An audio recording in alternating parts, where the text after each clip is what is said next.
The Blockade Runners by Jules Verne. This recording is by Mark Smith. Chapter 1. The Dolphin. The Clyde was the first river whose waters were lashed into foam by a steamboat.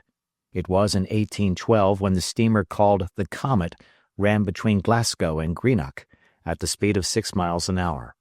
Since that time more than 1 million of steamers or packet boats have plied this Scotch river, and the inhabitants of Glasgow must be as familiar as any people with the wonders of steam navigation.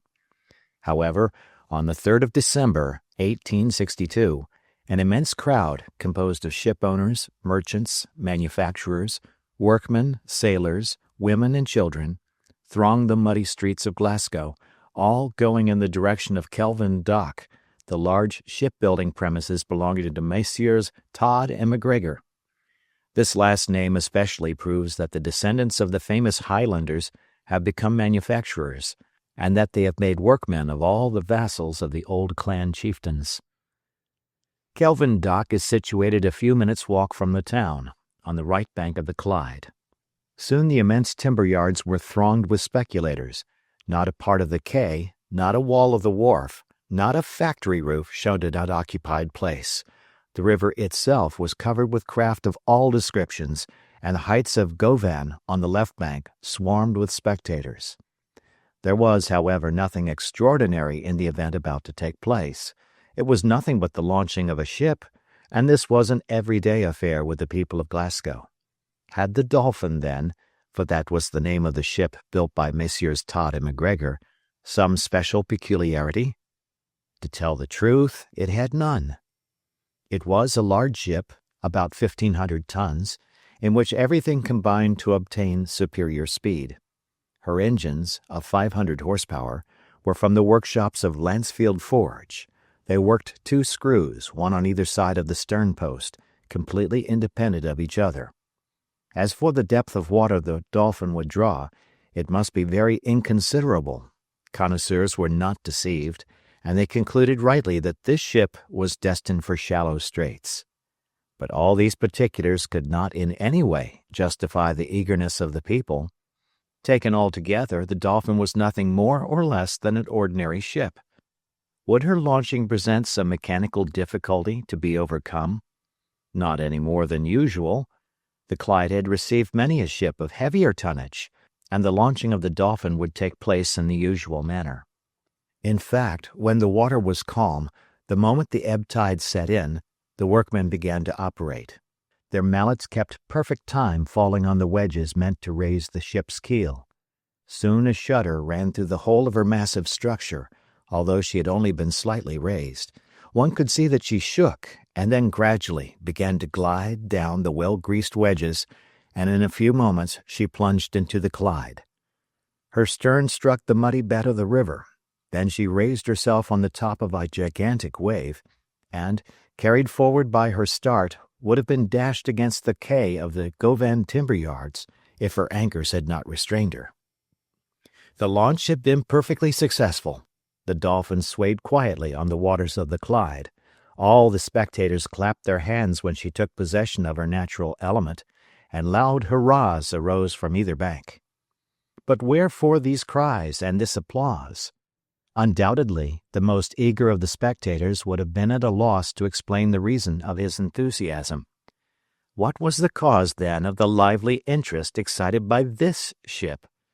Simply the mystery which shrouded her destination. It was not known to what kind of commerce she was to be appropriated, and in questioning different groups, the diversity of opinion on this important subject was indeed astonishing. However, the best informed, at least those who pretended to be so, agreed in saying that the steamer was going to take part in the terrible war which was then ravaging the United States of America. But more than this they did not know, and whether the Dolphin was a privateer, a transport ship, or an addition to the Federal Marine was what no one could tell. "Hurrah!" cried one, affirming that the Dolphin had been built for the Southern States. "Hip, hip, hip!" cried another, swearing that never had a faster boat crossed to the American coasts. Thus its destination was unknown, and in order to obtain any reliable information one must be an intimate friend or, at any rate, an acquaintance of Vincent Playfair and Company, of Glasgow. A rich, powerful, intelligent house of business was that of Vincent Playfair and Company, in a social sense, an old and honorable family, descended from those tobacco lords who built the finest quarters of the town. These clever merchants, by an act of the Union, had founded the first Glasgow warehouse for dealing in tobacco from Virginia and Maryland. Immense fortunes were realized.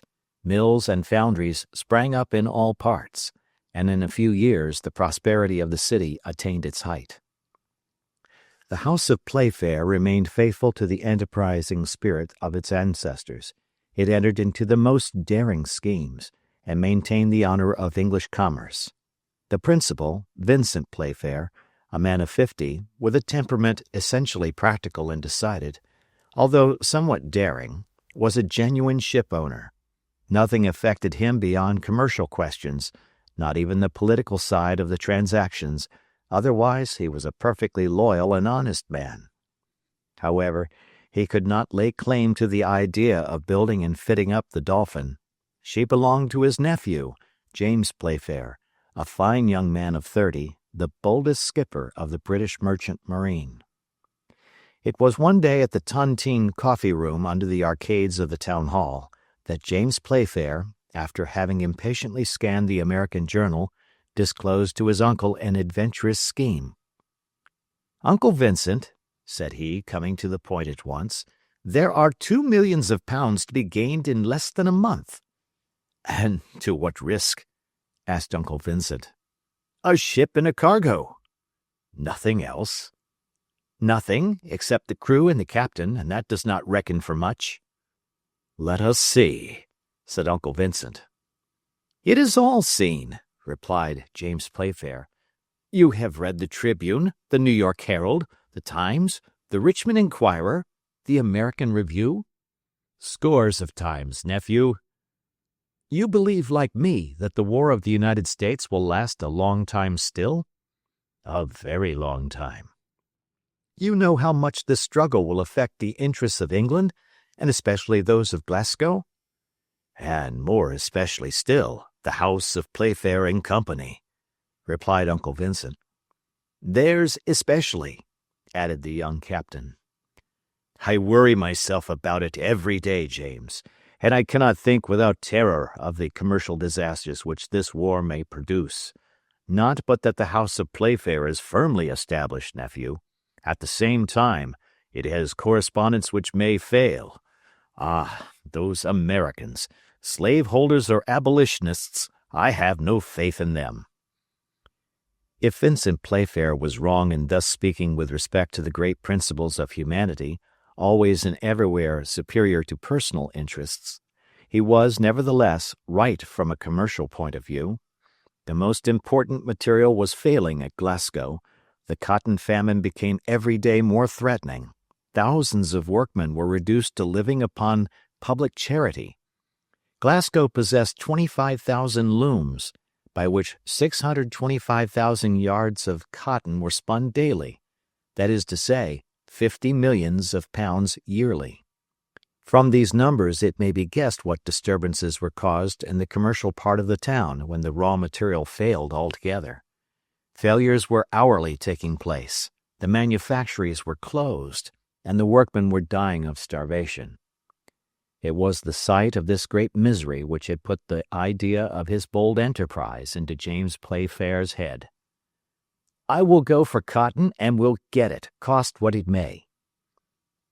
But, as he also was a merchant as well as his Uncle Vincent, he resolved to carry out his plan by way of exchange, and to make his proposition under the guise of a commercial enterprise. "Uncle Vincent," said he, "this is my idea." "Well, James?" "It is simply this. We will have a ship built of superior sailing qualities and great bulk." "That is quite possible." "We will load her with ammunition of war, provisions, and clothes." "Just so." "I will take the command of this steamer. I will defy all the ships of the Federal Marine for speed, and I will run the blockade of one of the southern ports." You must make a good bargain for your cargo with the Confederates, who will be in need of it," said his uncle. "And I shall return laden with cotton." "Which they will give you for nothing." "As you say, uncle. Will it answer?" "It will. But shall you be able to get there?" "I shall if I have a good ship." "One can be made on purpose. But the crew?" "Oh, I will find them. I do not want many men, enough to work with, that is all. It is not a question of fighting with the Federals, but distancing them." "They shall be distanced," said Uncle Vincent in a peremptory tone. "But now tell me, James, to what port of the American coast do you think of going?" "Up to now, Uncle, ships have run the blockade of New Orleans, Wilmington, and Savannah. But I think of going straight to Charleston. No English boat has yet been able to penetrate into the harbor except the Bermuda. I will do like her, and if my ship draws but very little water, I shall be able to go where the Federalists will not be able to follow." "The fact is," said Uncle Vincent, "Charleston is overwhelmed with cotton. They are even burning it to get rid of it." "Yes," replied James. "Besides, the town is almost invested. Beauregard is running short of provisions, and he will pay me a golden price for my cargo." "Well, nephew, and when will you start?" "In 6 months. I must have the long winter's nights to aid me." "It shall be as you wish, nephew." "It is settled then, uncle?" "Settled." "Shall it be kept quiet?" "Yes, better so." And this is how it was that 5 months later the steamer Dolphin was launched from the Kelvin Dock timber yards, and no one knew her real destination. Chapter 2. Getting Under Sail. The Dolphin was rapidly equipped. Her rigging was ready, and there was nothing to do but fit her up. She carried 3 schooner masts, an almost useless luxury. In fact, the Dolphin did not rely on the wind to escape the Federalists, but rather on her powerful engines. Towards the end of December a trial of the steamer was made in the Gulf of the Clyde. Which was the more satisfied, builder or captain, it is impossible to say. The new steamer shot along wonderfully, and the patent log showed a speed of 17 miles an hour, a speed which as yet no English, French, or American boat had ever obtained. The Dolphin would certainly have gained by several lengths in a sailing match with the fastest opponent. The loading was begun on the 25th of December, the steamer having ranged along the steamboat quay a little below Glasgow Bridge, the last which stretches across the Clyde before its mouth. Here the wharfs were heaped with a heavy cargo of clothes, ammunition, and provisions which were rapidly carried to the hold of the Dolphin. The nature of this cargo betrayed the mysterious destination of the ship, and the house of Playfair could no longer keep its secret. Besides, the Dolphin must not be long before she started. No American cruiser had been signaled in English waters, and then, when the question of getting the crew came, how was it possible to keep silent any longer? They could not embark them, even, without informing the men whither they were bound, for, after all, it was a matter of life and death, and when one risks one's life, at least it is satisfactory to know how and wherefore. However, this prospect hindered no one. The pay was good, and everyone had a share in the speculation, so that a great number of the finest sailors soon presented themselves. James Playfair was only embarrassed which to choose, but he chose well, and in 24 hours his muster roll bore the names of 30 sailors who would have done honor to Her Majesty's yacht. The departure was settled for the 3rd of January. On the 31st of December the Dolphin was ready, her hold full of ammunition and provisions, and nothing was keeping her now.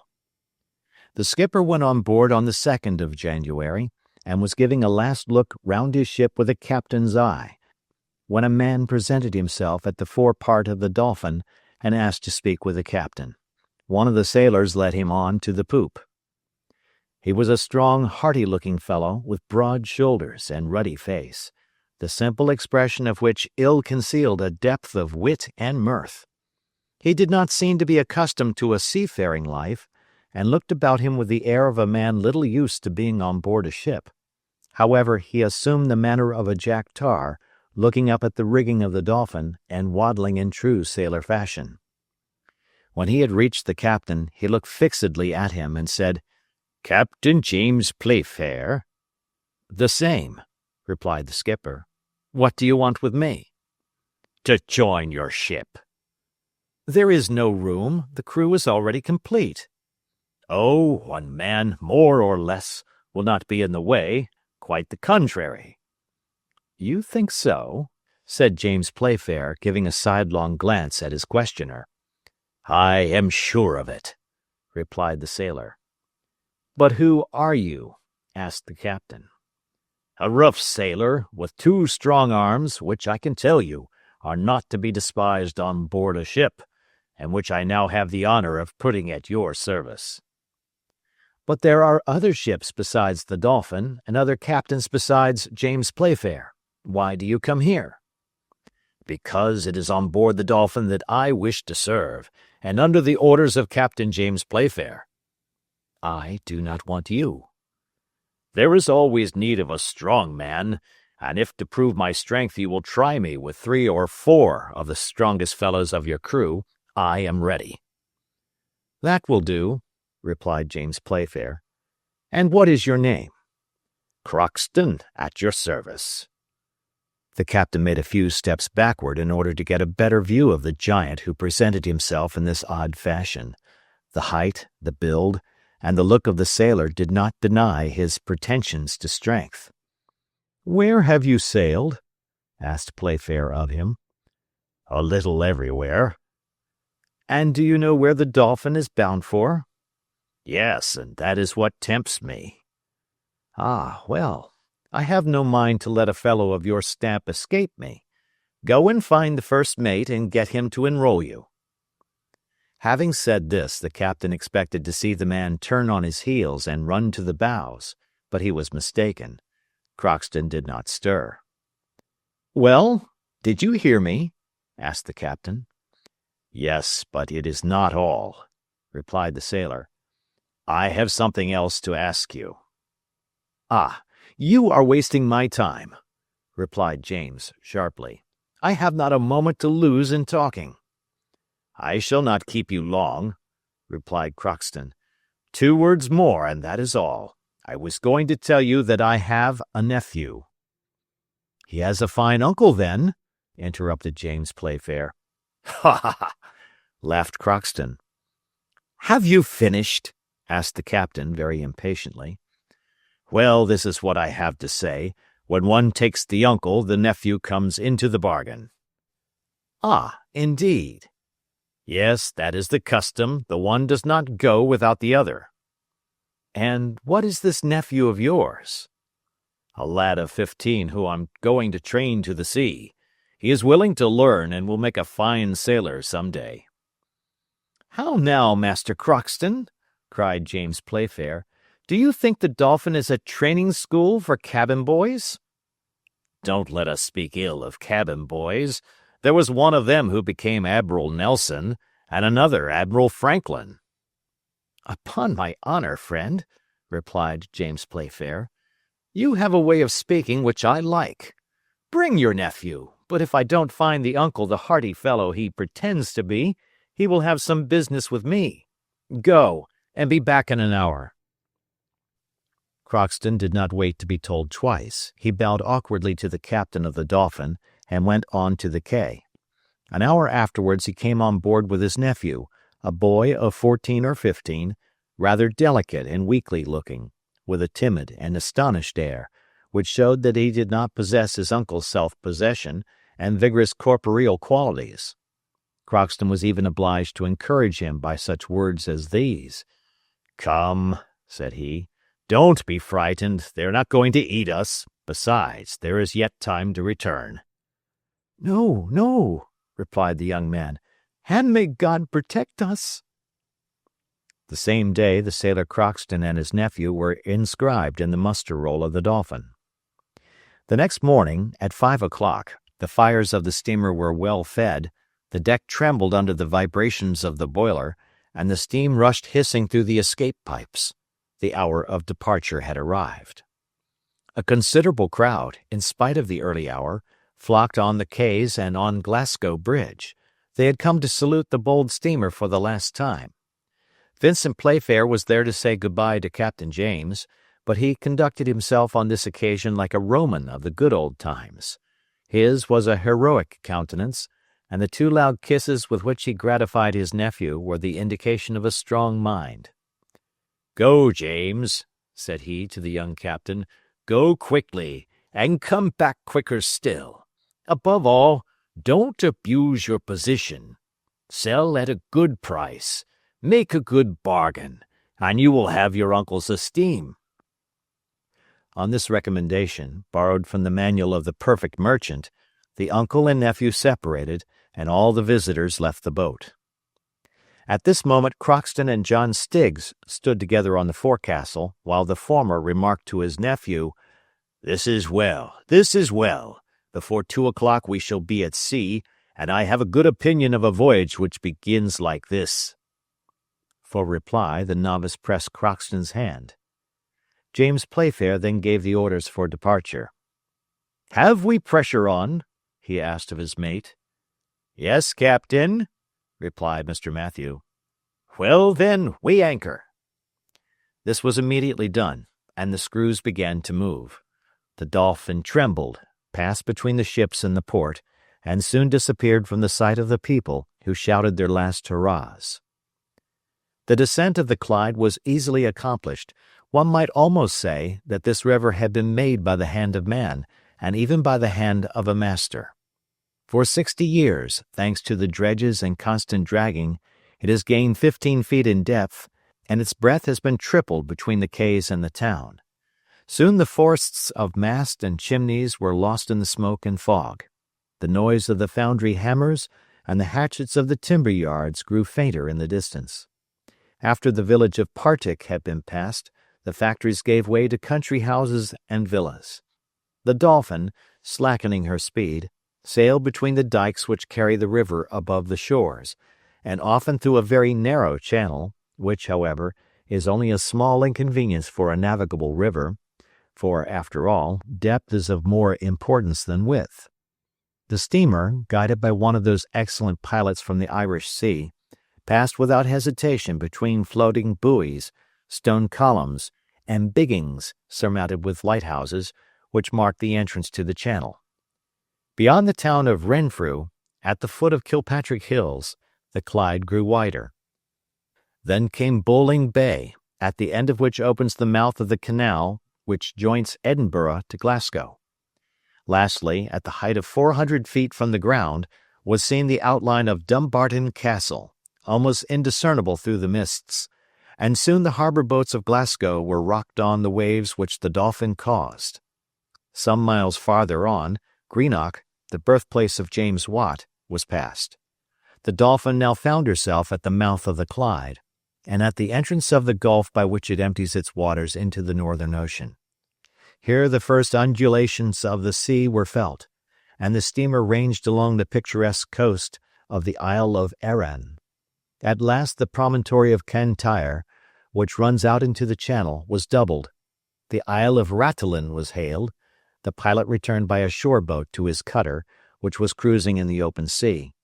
The Dolphin, returning to her captain's authority, took a less frequented route round the north of Ireland, and soon, having lost sight of the last European land, found herself in the open ocean. Chapter 3. Things are not what they seem. The Dolphin had a good crew, not fighting men or boarding sailors, but good working men, and that was all she wanted. These brave, determined fellows were all, more or less, merchants. They sought a fortune rather than glory. They had no flag to display, no colors to defend with cannon. In fact, all the artillery on board consisted of 2 small swivel signal guns. The Dolphin shot bravely across the water, and fulfilled the utmost expectations of both builder and captain. Soon she passed the limit of British seas. There was not a ship in sight. The great ocean route was free. Besides, no ship of the Federal Marine would have a right to attack her beneath the English flag. Followed she may be, and prevented from forcing the blockade, and precisely for this reason had James Playfair sacrificed everything to the speed of his ship, in order not to be pursued. Howbeit a careful watch was kept on board, and in spite of the extreme cold, a man was always in the rigging ready to signal the smallest sail that appeared on the horizon. When evening came, Captain James gave the most precise orders to Mr. Matthew. "Don't leave the men on watch too long in the rigging. The cold may seize him, and in that case it is impossible to keep a good lookout. Change your men often." "I understand, Captain," replied Mr. Matthew. "Try Crockston for that work. The fellow pretends to have excellent sight. It must be put to trial. Put him on the morning watch. He will have the morning mists to see through. If anything particular happens, call me." This said, James Playfair went to his cabin. Mr. Matthew called Crockston and told him the captain's orders. "Tomorrow at 6 o'clock," said he, "you are to relieve watch of the main masthead." For reply, Crockston gave a decided grunt, but Mr. Matthew had hardly turned his back when the sailor muttered some incomprehensible words, and then cried, "What on earth did he say about the mainmast?" At this moment his nephew, John Stiggs, joined him on the forecastle. "Well, my good Crockston," said he. "It's all right, said the seaman with a forced smile. "There is only one thing. This wretched boat shakes herself like a dog coming out of the water, and it makes my head confused." "Dear Crockston, and it is for my sake." "For you and him," replied Crockston, "but not a word about that, John. Trust in God, and he will not forsake you." So saying, John Stiggs and Crockston went to the sailor's berth, but the sailor did not lie down before he had seen the young novice comfortably settled in the narrow cabin which he had got for him. The next day, at 6 o'clock in the morning, Crockston got up to go to his place. He went on deck, where the first officer ordered him to go up into the rigging and keep good watch. At these words the sailor seemed undecided what to do. Then, making up his mind, he went towards the bows of the Dolphin. "Well, where are you off to now?" cried Mr. Matthew. "Where you sent me," answered Crockston.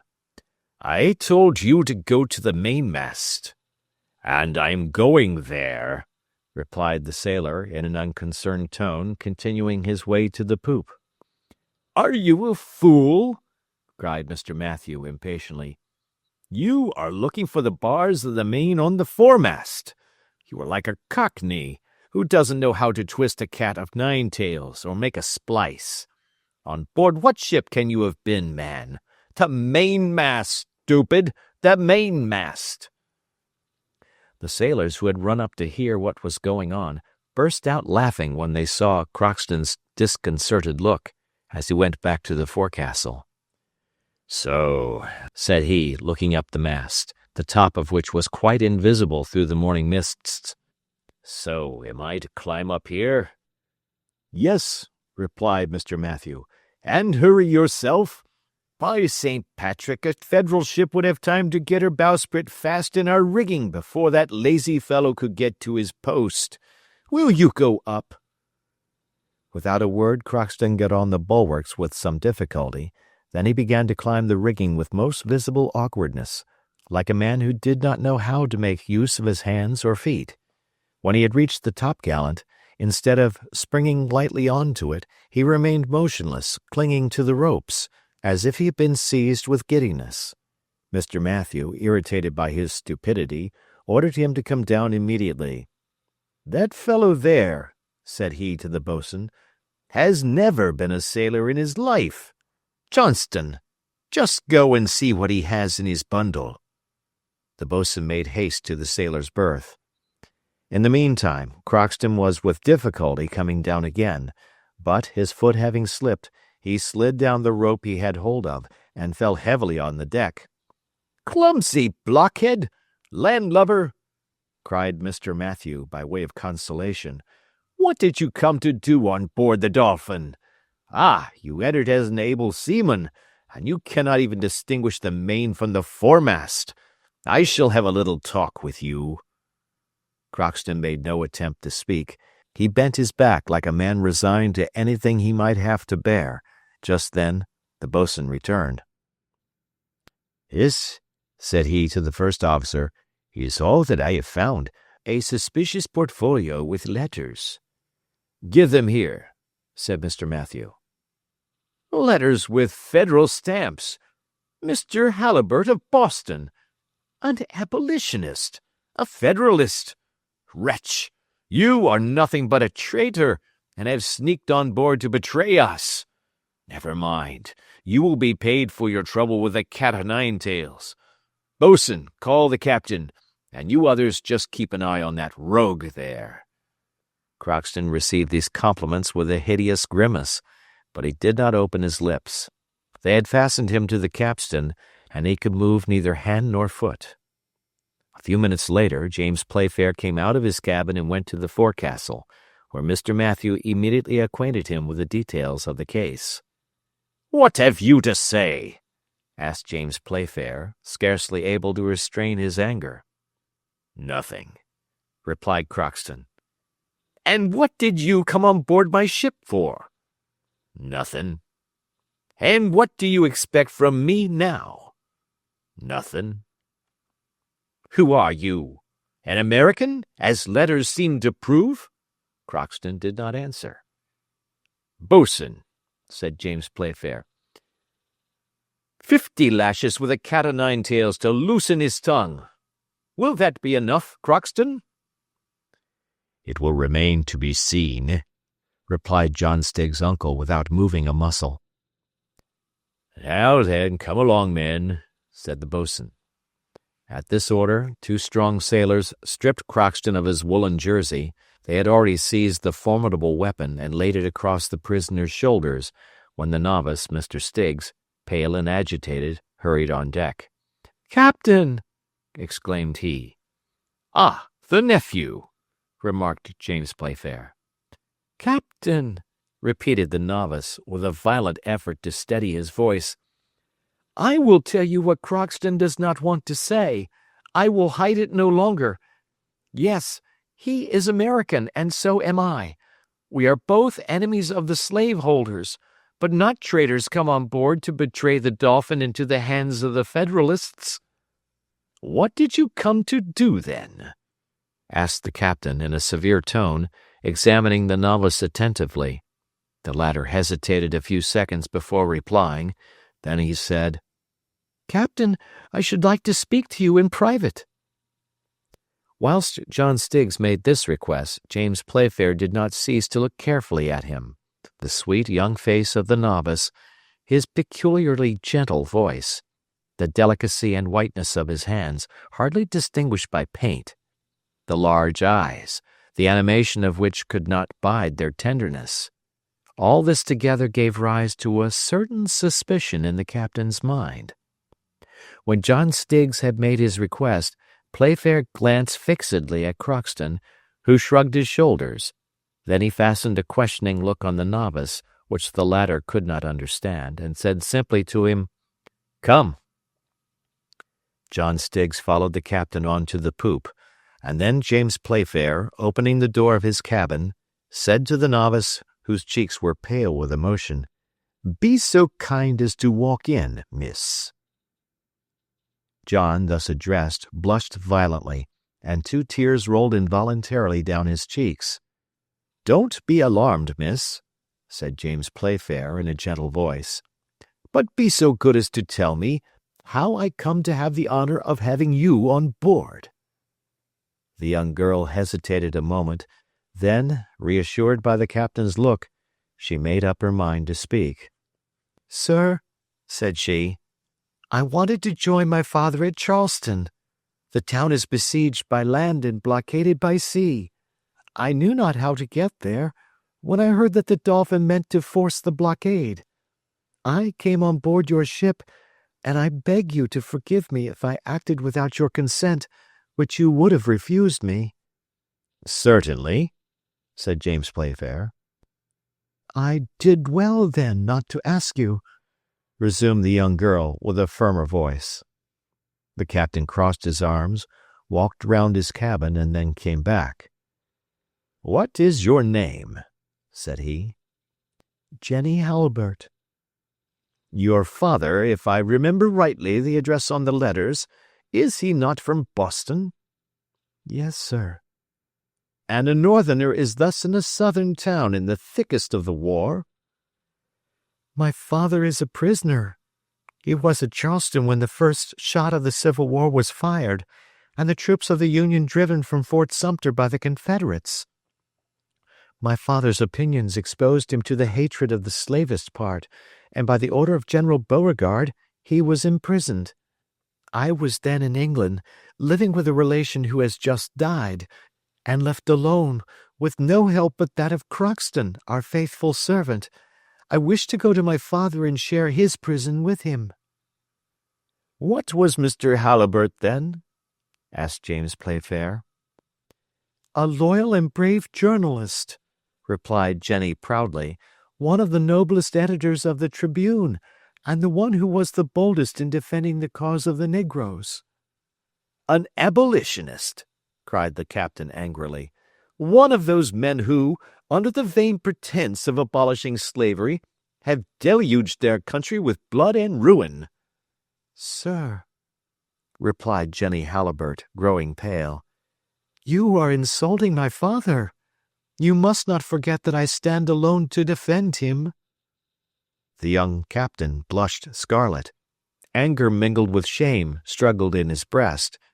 Perhaps he would have answered the young girl, but he succeeded in restraining himself, and, opening the door of the cabin, he called, "Boatswain!" The boatswain came to him directly. "This cabin will henceforward belong to Miss Jenny Halibert. Have a cot made ready for me at the end of the poop. That's all I want." The boatswain looked with a stupefied stare at the young novice addressed in a feminine name, but on a sign from James Playfair he went out. "And now, miss, you are at home," said the young captain of the Dolphin. Then he retired. Chapter 4. Crockston's Trick. It was not long before the whole crew knew Miss Haliburt's story, which Crockston was no longer hindered from telling. By the captain's orders he was released from the capstan, and the cat-o'-nine-tails returned to its place. "A pretty animal," said Crockston, "especially when it shows its velvety paws." As soon as he was free, he went down to the sailors' berths, found a small portmanteau, and carried it to Miss Jenny. The young girl was now able to resume her feminine attire, but she remained in her cabin and did not again appear on deck. As for Crockston, it was well and duly agreed that, as he was no more a sailor than a horse guard, he should be exempt from all duty on board. In the meanwhile, the Dolphin, with her twin screws cutting the waves, sped rapidly across the Atlantic, and there was nothing now to do but keep a strict lookout. The day following the discovery of Miss Jenny's identity, James Playfair paced the deck at the poop with a rapid step. He had made no attempt to see the young girl, and resumed the conversation of the day before. Whilst he was walking to and fro, Crockston passed him several times, looked at him askant with a satisfied grin. He evidently wanted to speak to the captain, and at last his persistent manner attracted the attention of the latter, who said to him, somewhat impatiently, "How now, what do you want? You are turning round me like a swimmer round a buoy. When are you going to leave off?" "Excuse me, Captain," answered Crockston, winking. "I wanted to speak to you." "Speak, then." "Oh, it's nothing very much. I only wanted to tell you frankly that you are a good fellow at bottom." "Why at bottom?" "At bottom and surface also." "I don't want your compliments." "I am not complimenting you. I shall wait to do that when you have gone to the end." "To what end?" "To the end of your task." "Ah, I have a task to fulfill." Decidedly. You have taken the young girl and myself on board. Good. You have given up your cabin to Miss Halliburtt. Good. You released me from the cat-o'-nine-tails. Nothing could be better. You are going to take us straight to Charleston. That's delightful, but it is not all." "How not all?" cried James Playfair, amazed at Crockston's boldness. "No, certainly not," replied the latter with a knowing look. "The father is prisoner there." "Well, what about that?" "Well, the father must be rescued." "Rescue Miss Halliburtt's father?" "Most certainly, and it is worth risking something for such a noble man and a courageous citizen as he." "Master Crockston," said James Playfair, frowning, "I am not in the humor for your jokes, so have a care what you say." "You misunderstand me, Captain," said the American.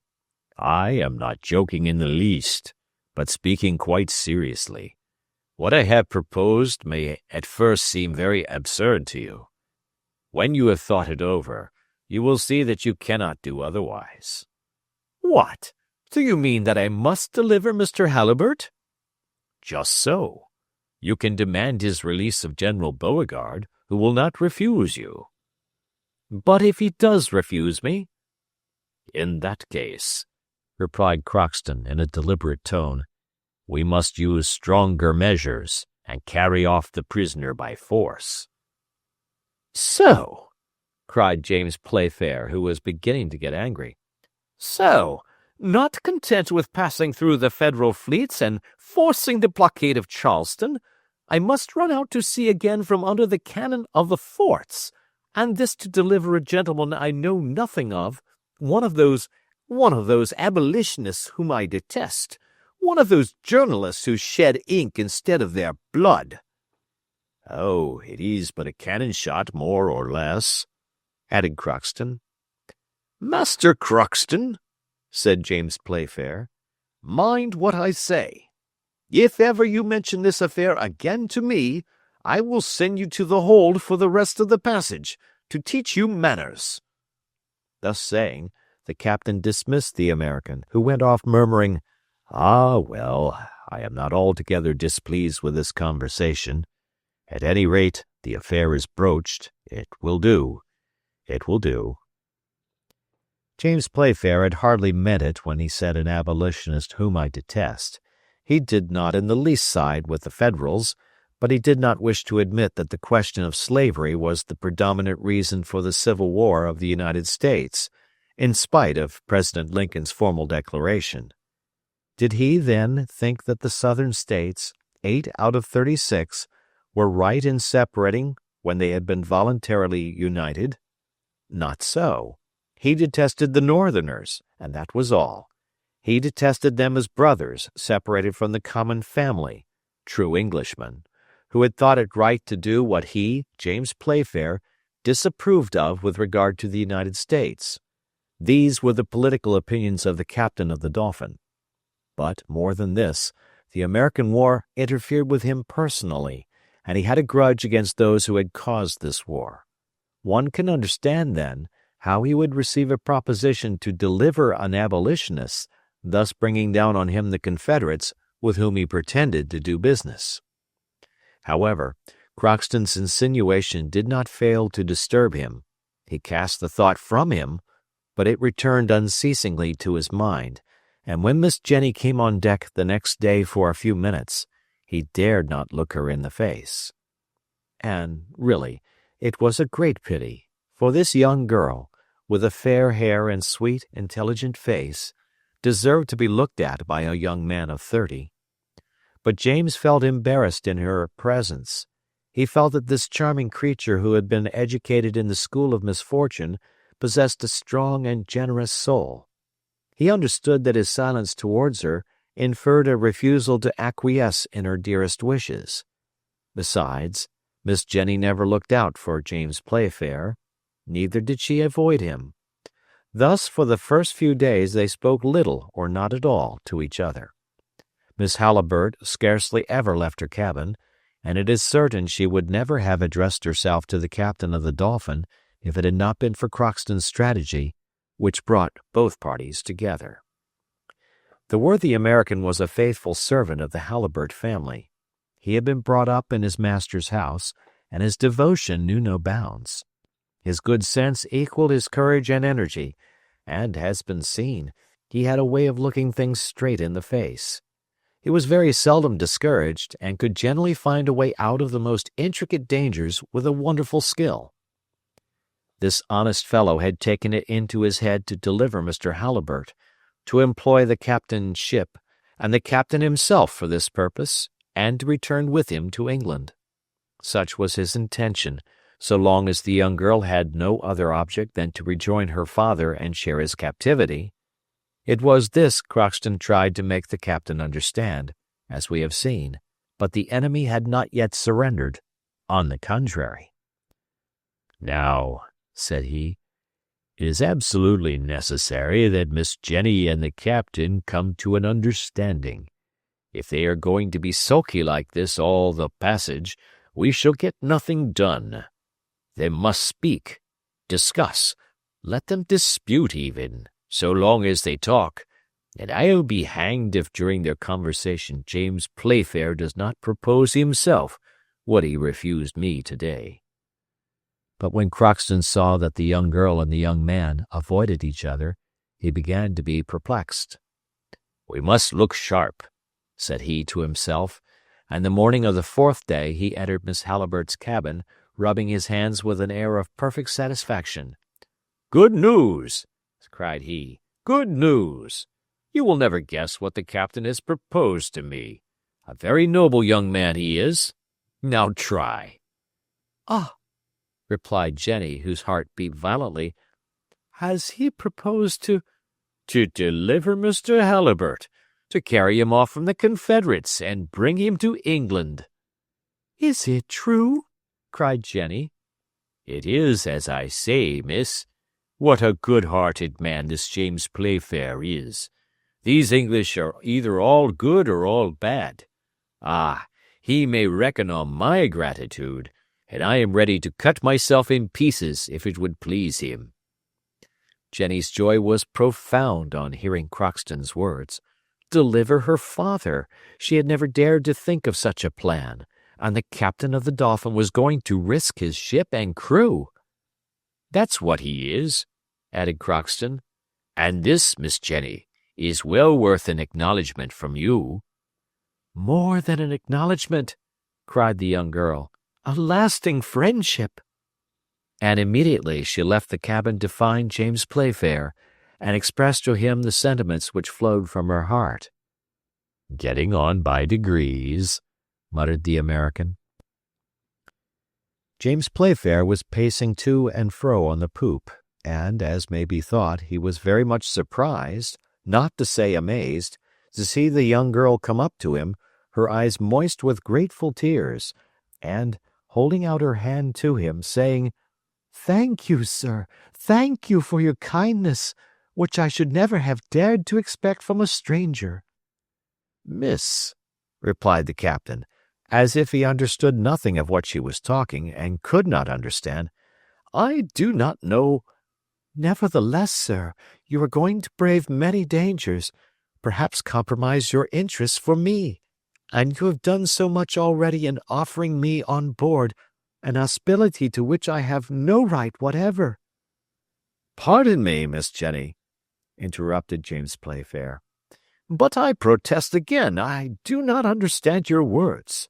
I have acted towards you as any well-bred man would towards a lady, and my conduct deserves neither so many thanks nor so much gratitude." "Mr. Playfair," said Jenny, "it is useless to pretend any longer. Crockston has told me all." "Ah," said the captain, "Crockston has told you all. Then I understand less than ever the reason for your leaving your cabin and saying these words which—" While speaking, the captain felt very much embarrassed. He remembered the rough way in which he had received the American's overtures, but Jenny, fortunately for him, did not give him time for further explanation. She interrupted him, holding out her hand and saying, "Mr. James, I had no other object in coming on board your ship except to go to Charleston, and there, however cruel the slaveholders may be, they will not refuse to let a poor girl share her father's prison. That was all. I had never thought of a return as possible. But since you are so generous as to wish for my father's deliverance, since you will attempt everything to save him, be assured you have my deepest gratitude." James did not know what to do or what part to assume. He bit his lip. He dared not take the hand offered him. He saw perfectly that Crockston had compromised him, so that escape was impossible. At the same time he had no thoughts of delivering Mr. Halliburtt, and getting complicated in a disagreeable business. But how dash to the ground the hope which had arisen in this poor girl's heart? How refuse the hand which she held out to him with a feeling of such profound friendship? How change to tears of grief the tears of gratitude which filled her eyes? So the young man tried to reply evasively, in a manner which would ensure his liberty of action for the future. "Miss Jenny," said he, "rest assured I will do everything in my power for—" and he took the little hand in both of his, but with the gentle pressure he felt his heart melt, and his head grow confused. Words to express his thoughts failed him. He stammered out some incoherent words. Miss Jenny, for you—" Crockston, who was watching him, rubbed his hands, grinning and repeating to himself, "It will come, it will come, it has come." How James Playfair would have managed to extricate himself from his embarrassing position, no one knows. But fortunately for him, if not for the Dolphin, the man on watch was heard crying, "Ahoy, officer of the watch!" "What now?" asked Mr. Matthew. "A sail to windward." James Playfair, leaving the young girl, immediately sprang to the shrouds of the mainmast. Chapter 5. The Shot from the Iroquois and Miss Jenny's Arguments. Until now the navigation of the Dolphin had been very fortunate. Not one ship had been signaled before the sail hailed by the man on watch. The Dolphin was then in 32 degrees 51 minutes latitude and 57 degrees 43 minutes west longitude. For 48 hours of fog, which now began to rise, had covered the ocean. If this mist favored the Dolphin by hiding her course, it also prevented any observations at a distance being made, and, without being aware of it, she might be sailing side by side, so to speak, with the ships she wished most to avoid. Now this is just what had happened, and when the ship was signaled, she was only 3 miles to windward. When James Playfair had reached the cross-trees, he saw distinctly, through an opening in the mist, a large Federal corvette in full pursuit of the Dolphin.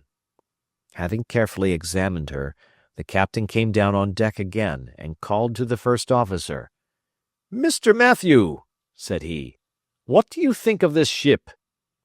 "I think, Captain, that it is a Federal cruiser which suspects our intentions." "There is no possible doubt of her nationality," said James Playfair. "Look!" At this moment the starry flag of the North United States appeared on the gaff yards of the corvette, and the latter asserted her colors with a cannon shot. "An invitation to show ours," said Mr. Matthew. "Well, let us show them. There is nothing to be ashamed of." "What's the good?" replied James Playfair. "Our flag will hardly protect us, and it will not hinder those people from paying us a visit. No, let us go ahead." "And go quickly," replied Mr. Matthew, "for, if my eyes do not deceive me, I have already seen that corvette lying off Liverpool, where she went to watch the ships in building. My name is not Matthew, if that is not the Iroquois on her taffrail." "And is she fast?" "One of the fastest vessels of the Federal Marine." "What guns does she carry?" 8. Pooh! Oh, don't shrug your shoulders, Captain, said Mr. Matthew in a serious tone. 2 out of those 8 guns are rifled. One is a 60-pounder on the forecastle, and the other a 100-pounder on deck. Upon my soul, exclaimed James Playfair, they are parrots and will carry 3 miles. Yes, and farther than that, Captain. Ah, well, Mr. Matthew, let their guns be 60 or only 4-pounders, and let them carry 3 miles or 500 yards. It is all the same if we can go fast enough to avoid their shot. We will show this Iroquois how a ship can go when she is built on purpose to go. Have the fires drawn forward, Mr. Matthew.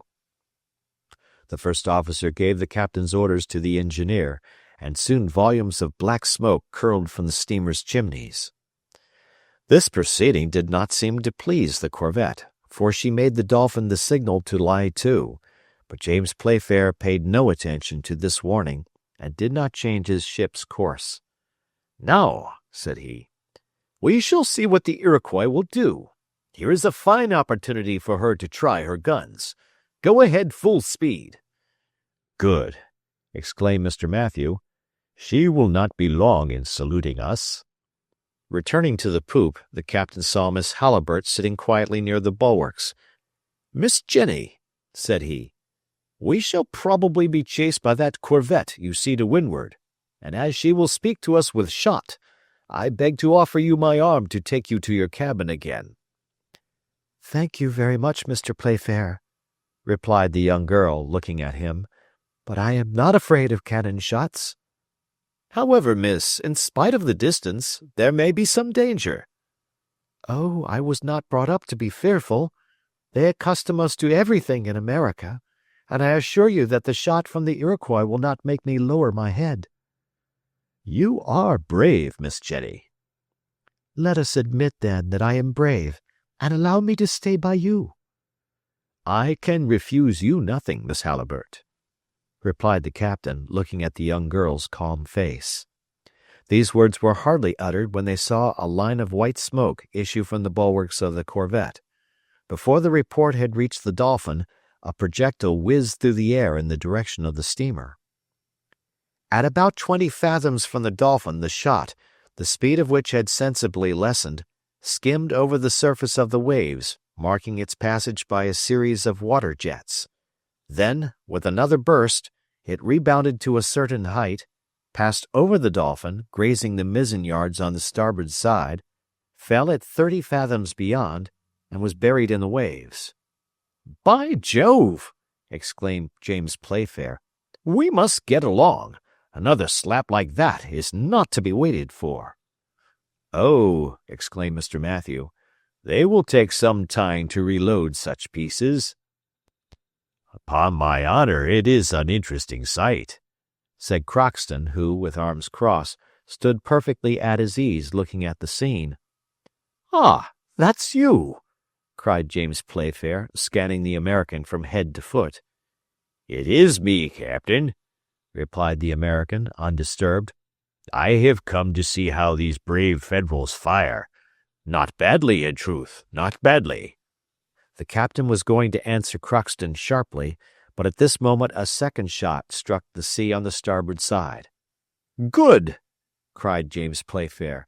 We have already gained 2 cables on this Iroquois. Your friends sail like a buoy. Do you hear, Master Crockston? I will not say they don't, replied the American, and for the first time in my life it does not fail to please me. A third shot fell still farther astern, and in less than 10 minutes the Dolphin was out of range of the corvette's guns. So much for patent logs, Mr. Matthew, said James Playfair. Thanks to those shot we know how to rate our speed. Now have the fires lowered. It is not worth while to waste our coal uselessly. It is a good ship that you command, said Miss Halliburtt to the young captain. Yes, Miss Jenny. My good Dolphin makes her 17 knots, and before the day is over we shall have lost sight of that corvette. James Playfair did not exaggerate the sailing qualities of his ship, and the sun had not set before the masts of the American ship had disappeared below the horizon. This incident allowed the captain to see Miss Halliburtt's character in a new light. Besides, the ice was broken, henceforward, during the whole of the voyage. The interviews between the captain and his passenger were frequent and prolonged.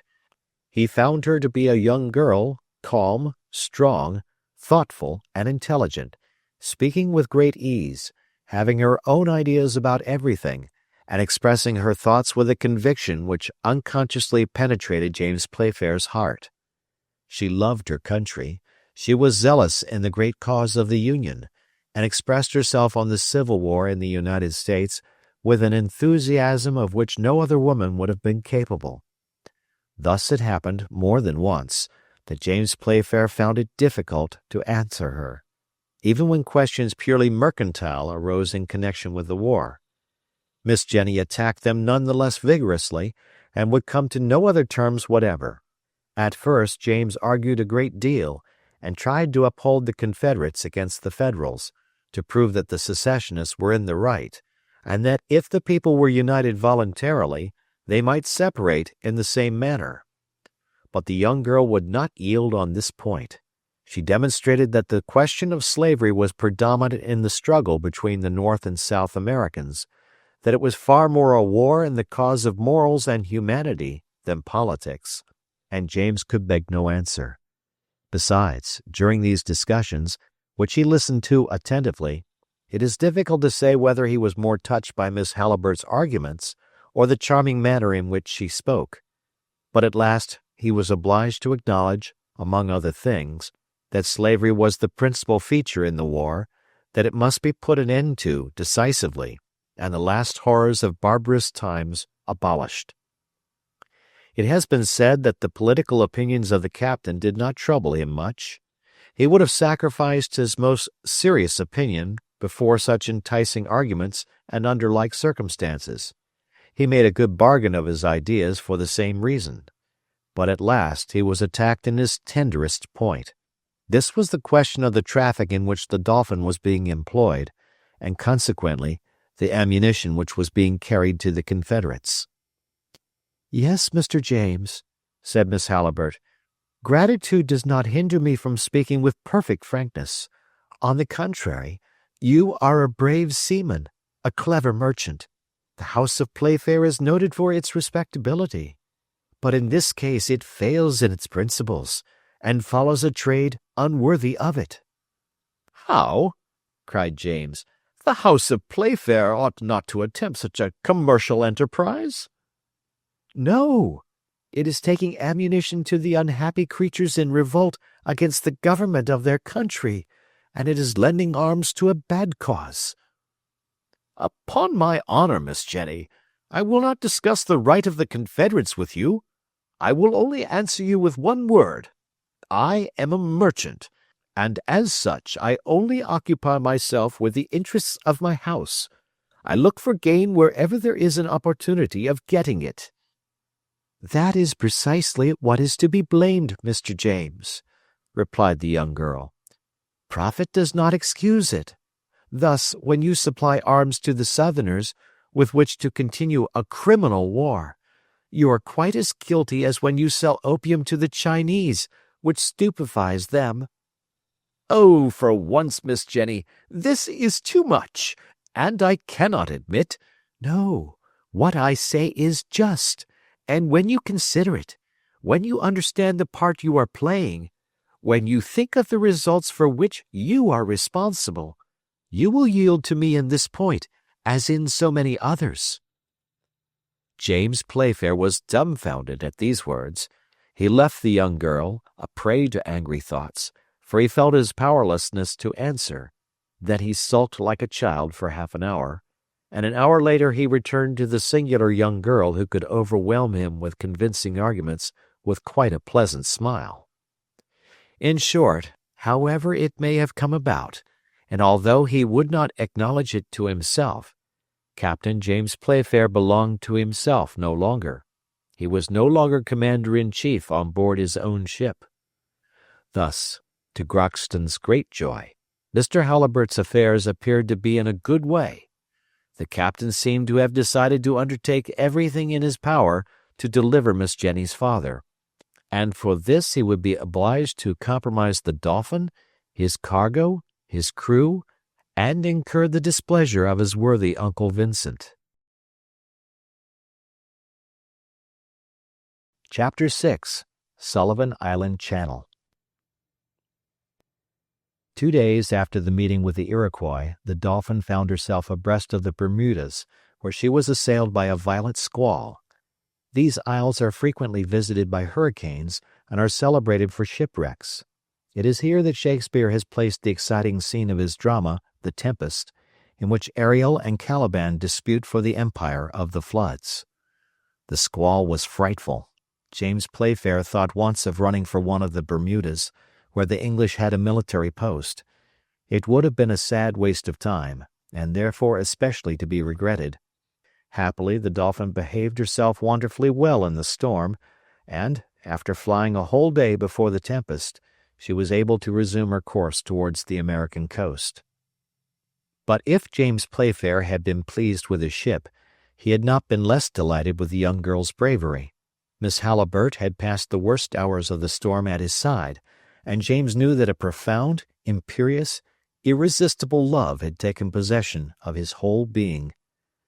"Yes," said he, "this brave girl is mistress on board. She turns me like the sea, a ship in distress. I feel that I am foundering. What will Uncle Vincent say? Ah, poor nature! I am sure that if Jenny asked me to throw all this accursed cargo into the sea, I should do it without hesitating, for love of her." Happily for the firm of Playfair and Company, Miss Halliburtt did not demand this sacrifice. Nevertheless, the poor captain had been taken captive, and Crockston, who read his heart like an open book, rubbed his hands gleefully. "We will hold him fast," he muttered to himself, "and before a week is past my master will be quietly installed in one of the best cabins of the Dolphin." As for Miss Jenny, did she perceive the feelings which she inspired? Did she allow herself to share them?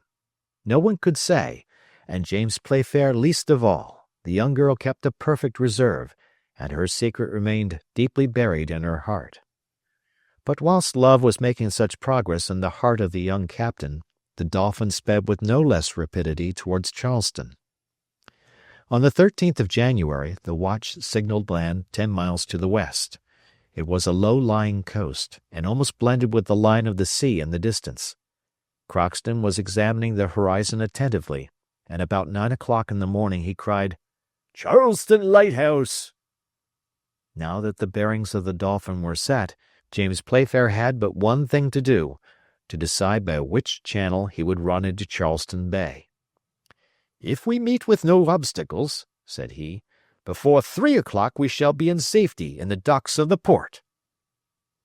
The town of Charleston is situated on the banks of an estuary 7 miles long and 2 broad, called Charleston Harbor, the entrance to which is rather difficult.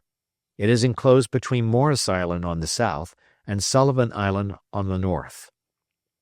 At the time when the Dolphin attempted to force the blockade, Morris Island already belonged to the Federal troops, and General Gillmore had caused batteries to be erected overlooking the harbor. Sullivan Island, on the contrary, was in the hands of the Confederates, who were also in possession of Moultrie Fort, situated at the extremity of the island. Therefore it would be advantageous to the Dolphin to go as close as possible to the northern shores to avoid the firing from the forts on Morris Island. 5 channels led into the estuary: Sullivan Island Channel, the Northern Channel, the Overall Channel, the Principal Channel, and lastly the Lawford Channel, but it was useless for strangers unless they had skillful pilots on board, or ships drawing less than 7 feet of water, to attempt this last. As for Northern and Overall Channels, they were in range of the Federalist batteries, so it was no good thinking of them. If James Playfair could have had his choice, he would have taken his steamer through the Principal Channel, which was the best, and the bearings of which were easy to follow. But it was necessary to yield to circumstances and to decide according to the event. Besides, the captain of the Dolphin knew perfectly all the secrets of this bay, its dangers, the depths of its water at low tide, and its currents, so that he was able to steer his ship with the greatest safety as soon as he entered one of these narrow straits. The great question was to get there. Now this work demanded an experienced seaman and one who knew exactly the qualities of the Dolphin. In fact, 2 Federal frigates were now cruising in Charleston waters. Mr. Matthews soon drew James Playfair's attention to them. "They are preparing to ask us what we want on these shores," said he. "Ah, well, we won't answer them," replied the captain, "and they will not get their curiosity satisfied." In the meanwhile, the cruisers were coming on full steam towards the Dolphin, who continued her course, taking care to keep out of range of their guns. But in order to gain time, James Playfair made for the southwest, wishing to put the enemy's ships off their guard.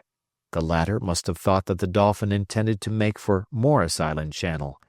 Now there they had batteries and guns, a single shot from which would have been enough to sink the English ship, so the Federals allowed the Dolphin to run towards the southwest, contenting themselves by observing her without following closely.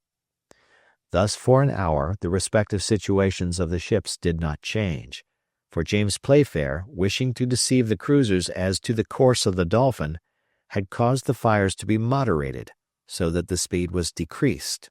However, from the thick volumes of smoke which escaped from the chimneys, it might have been thought that he was trying to get his maximum pressure, and consequently his maximum of rapidity. "They will be slightly astonished presently," said James Playfair, "when they see us slip through their fingers." In fact, when the captain saw that he was near enough to Morris Island, and before a line of guns, the range of which he did not know, he turned his rudder quickly, and the ship resumed her northerly course, leaving the cruisers 2 miles to windward of her. The latter, seeing this maneuver, understood the steamer's object and began to pursue her in earnest, but it was too late. The Dolphin doubled her speed under the action of the screws and distanced them rapidly. Going nearer to the coast, a few shell were sent after her as an acquittal of conscience, but the Federals were outdone, for their projectiles did not reach halfway. At 11 o'clock in the morning, the steamer ranging near Sullivan Island, thanks to her small draft, entered the narrow strait full steam. There she was in safety, for no Federalist cruiser dared follow her in this channel, the depth of which, on an average, was only 11 feet at low tide. "How?" cried Crockston. "And is that the only difficulty?" "Oh, Master Crockston," said James Playfair, "the difficulty is not in entering, but in getting out again." "Nonsense," replied the American. "That does not make me at all uneasy. With a boat like the Dolphin and a captain like Mr. James Playfair, one can go where one likes and come out in the same manner." Nevertheless, James Playfair, with telescope in his hand, was attentively examining the route to be followed. He had before him excellent coasting guides, with which he could go ahead without any difficulty or hesitation. Once his ship was safely in the narrow channel which runs the length of Sullivan Island, James steered bearing towards the middle of Fort Moultrie as far as the Pinckney Castle, situated on the isolated island of Schute's Folly. On the other side rose Fort Johnson, a little way to the north of Fort Sumter. At this moment the steamer was saluted by some shot which did not reach her, from the batteries on Morris Island.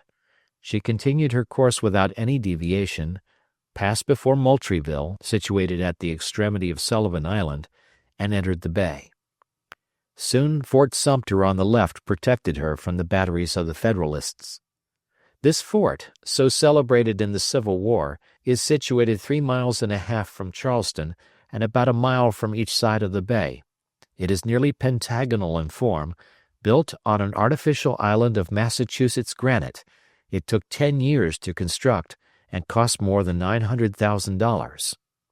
It was from this fort, on the 13th of April, 1861, that Anderson and the Federal troops were driven, and it was against it that the first shot of the Confederates was fired. It is impossible to estimate the quantity of iron and lead which the Federals showered down upon it. However, it resisted for almost 3 years, but a few months after the passage of the Dolphin it fell beneath General Gillmore's 300-pounders on Morris Island.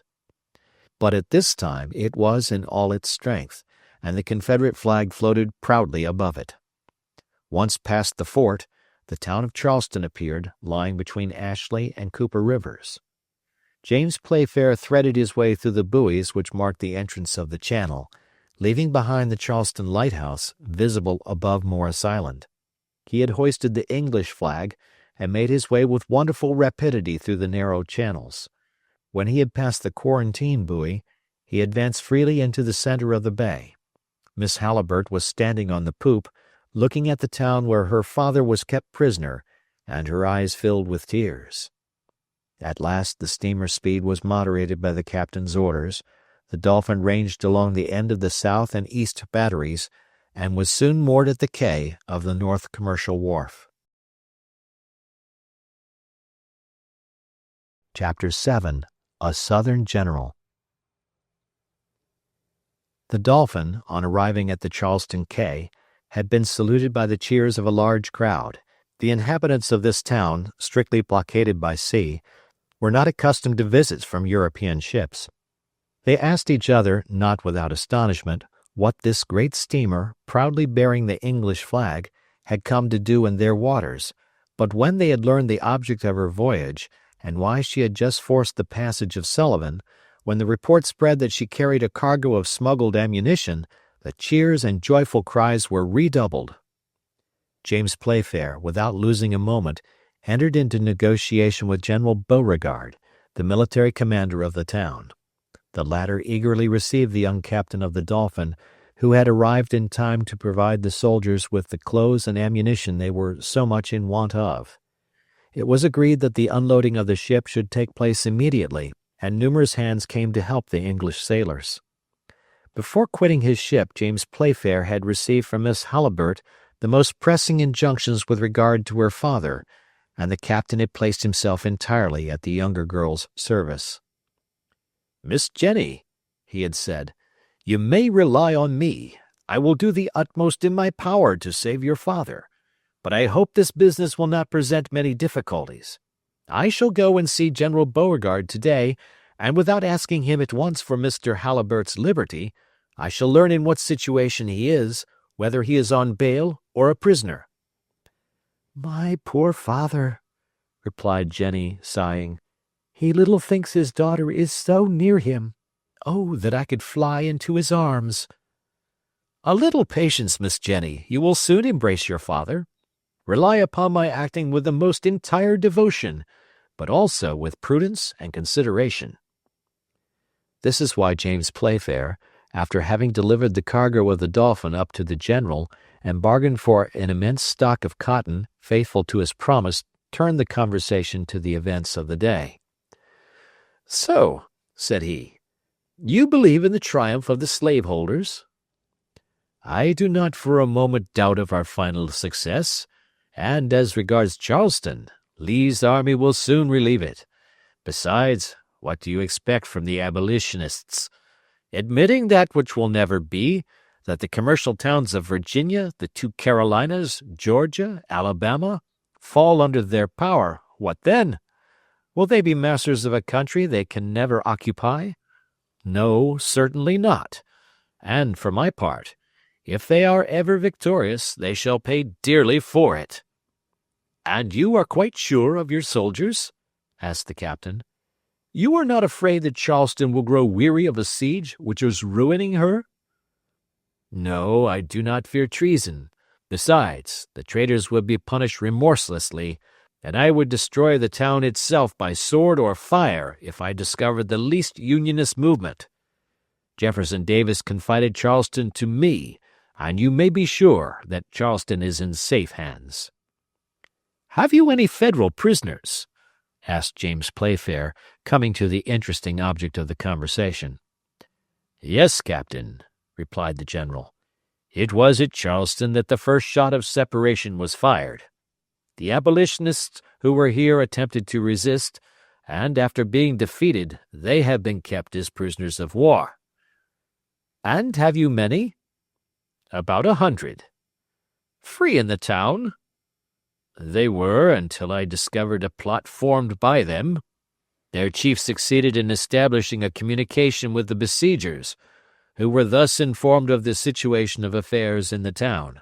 I was then obliged to lock up these dangerous guests, and several of them will only leave their prison to ascend the slope of the citadel, where 10 Confederate balls will reward them for their Federalism." "What? To be shot?" cried the young man, shuddering involuntarily. "Yes, and their chief first of all. He is a very dangerous man to have in a besieged town.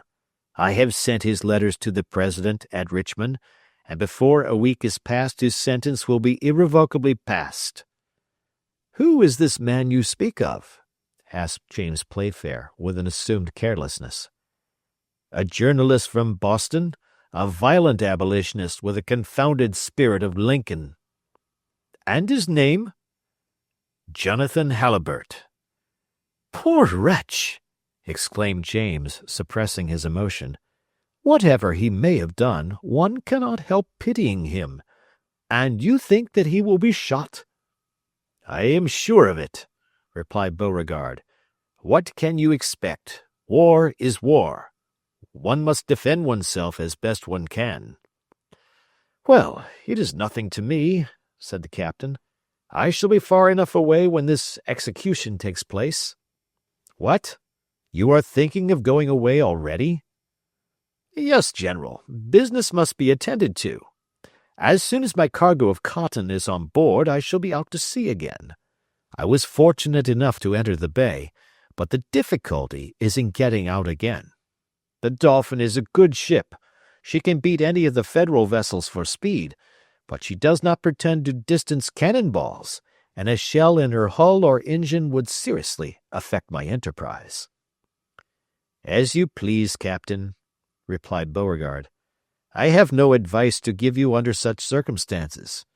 You are doing your business, and you are right. I should act in the same manner were I in your place. Besides, a stay at Charleston is not very pleasant, and a harbor where shells are falling 3 days out of 4 is not a safe shelter for your ship. So you will set sail when you please. But can you tell me what is the number and the force of the Federal vessels cruising before Charleston?" James Playfair did his best to answer the general, and took leave of him on the best of terms. Then he returned to the Dolphin very thoughtful and very depressed from what he had just heard. "What shall I say to Miss Jenny? Ought I to tell her of Mr. Halliburtt's terrible situation? Or would it be better to keep her in ignorance of the trial which is awaiting her? Poor child!" He had not gone 50 steps from the governor's house when he ran against Crockston. The worthy American had been watching for him since his departure. "Well, Captain?" James Playfair looked steadily at Crockston, and the latter soon understood he had no favorable news to give him. "Have you seen Beauregard?" he asked. "Yes," replied James Playfair. "And have you spoken to him about Mr. Halliburtt?" "No, it was he who spoke to me about him." "Well, Captain?" "Well, I may as well tell you everything, Crockston." "Everything, Captain." "General Beauregard has told me that your master will be shot within a week." At this news, anyone else but Crockston would have grown furious or given way to bursts of grief, but the American, who feared nothing, only said, with almost a smile on his lips, "Pooh! What does it matter?" "How? What does it matter?"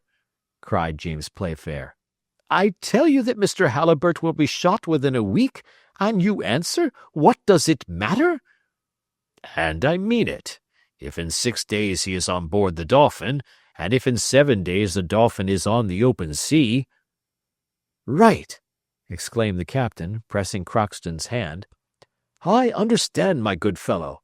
You have got some pluck, and for myself, in spite of Uncle Vincent, I would throw myself overboard for Miss Jenny."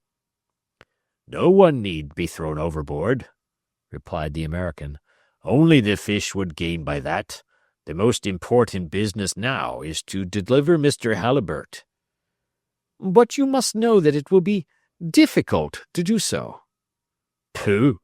exclaimed Crockston. It is a question of communicating with a prisoner strictly guarded.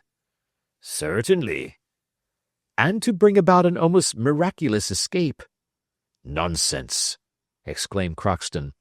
A prisoner thinks more of escaping than his guardian thinks of keeping him. That's why, thanks to our help, Mr. Halliburtt will be saved. You are right, Crockston. Always right. But now what will you do? There must be some plan, and there are precautions to be taken. I will think about it. But when Miss Jenny learns that her father is condemned to death, and that the order for his execution may come any day, she will know nothing about it, that is all. Yes, it will be better for her and for us to tell her nothing. Where is Mr. Halliburtt imprisoned? Asked Crockston. In the citadel, replied James Playfair. Just so. On board now? On board, Crockston. Chapter 8. The Escape. Miss Jenny, sitting at the poop of the Dolphin, was anxiously awaiting the captain's return.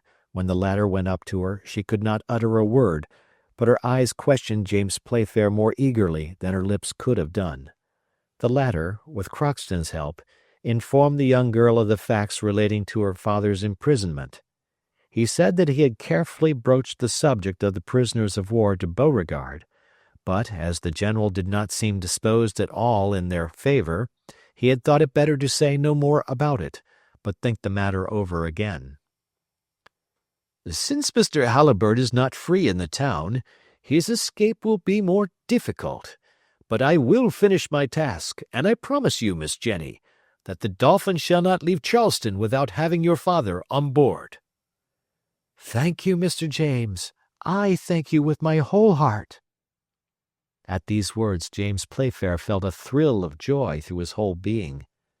He approached the young girl with moist eyes and quivering lips. Perhaps he was going to make an avowal of the sentiments he could no longer repress, when Crockston interfered. This is no time for grieving, said he. We must go to work and consider what to do. Have you any plan, Crockston? Asked the young girl. I always have a plan, replied the American. It is my peculiarity. But a good one, said James Playfair. Excellent, and all the ministers in Washington could not devise a better. It is almost as good as if Mr. Halliburtt was already on board. Crockston spoke with such perfect assurance, at the same time with such simplicity, that it must have been the most incredulous person who could doubt his words. We are listening, Crockston, said James Playfair. Good. You, Captain, will go to General Beauregard and ask a favor of him which he will not refuse you. And what is that? You will tell him that you have on board a tiresome subject, a scamp who has been very troublesome during the voyage, and excited the crew to revolt. You will ask of him permission to shut him up in the citadel, at the same time, on the condition that he shall return to the ship on her departure, in order to be taken back to England, to be delivered over to the justice of his country. Good, said James Playfair, half smiling. I will do all that, and Beauregard will grant my request very willingly. I am perfectly sure of it, replied the American. But, resumed Playfair, one thing is wanting. What is that? The scamp. He is before you, Captain. What, the rebellious subject? Is myself. Don't trouble yourself about that.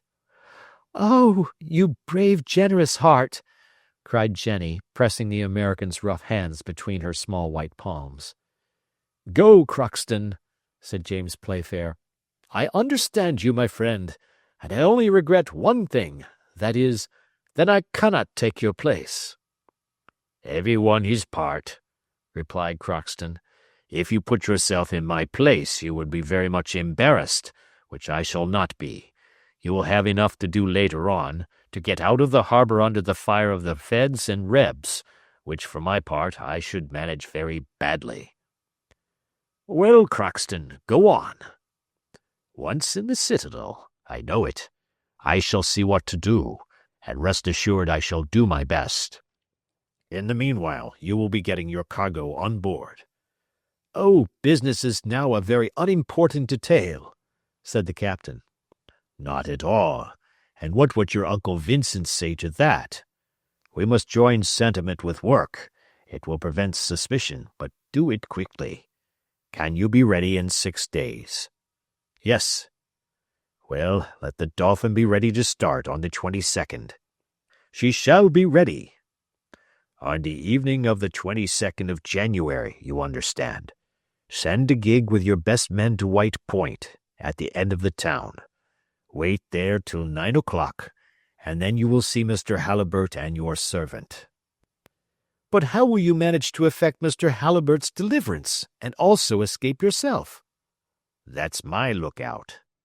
Dear Crockston, you are going to risk your life, then, to save my father? Don't be uneasy, Miss Jenny. I shall risk absolutely nothing, you may believe me. Well, asked James Playfair, when must I have you locked up? Today, you understand. I demoralize your crew. There is no time to be lost. Would you like any money? It may be of use to you in the citadel. Money to buy the jailer? Oh, no. It would be a poor bargain.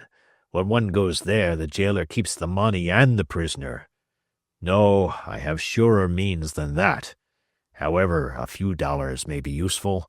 One must be able to drink, if needs be. And intoxicate the jailer? No, an intoxicated jailer would spoil everything. No, I tell you I have an idea. Let me work it out. Here, my good fellow, are $10. It is too much, but I will return what is over. Well, then, are you ready? Quite ready to be a downright rogue. Let us go to work, then.